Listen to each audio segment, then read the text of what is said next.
The leading voices in AI now call RAG table stakes. Basic, solved, everyone has it. I find this adorable. I am Professor Whiskers. I have watched your species build retrieval the way I watch you operate a can opener, slowly and with injuries. So let us tour what you believe you have finished. We begin with vanilla RAG. Chop documents into chunks, embed each chunk into a vector, and at question time, retrieve the nearest neighbors by cosine similarity. Whatever floats up gets pasted into the prompt. It exists because your model does not know your documents, and this is the cheapest way to pretend it does.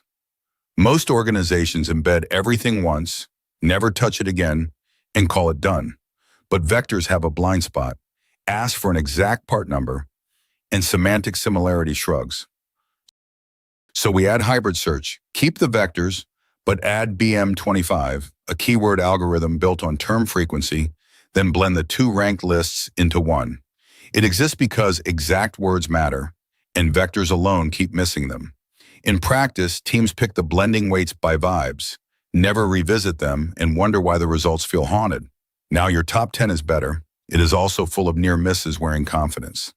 Better recall is not the same as the right answer at the top. Enter re-ranking. A cross-encoder reads the query and each candidate together and rescores them. Slower, but far sharper. Corrective RAG goes further.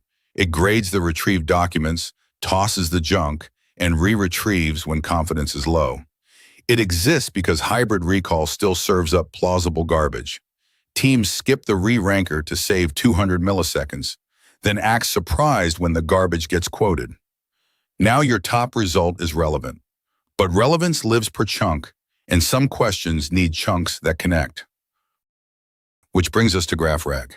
Instead of loose chunks, you extract entities and relationships into a knowledge graph, then traverse edges to answer multi-hop questions. Which supplier feeds which product? That sort of thing. It exists because facts scattered across documents do not assemble themselves. Someone always builds a gorgeous graph, nobody maintains it, and it becomes a museum of last year's org chart. The graph answers harder questions. It cannot decide when to search again, check its own work, or change the plan. Finally, agentic RAG, the system plan, splits the question into steps, calls tools like search, databases, and calculators, then checks its own work before answering.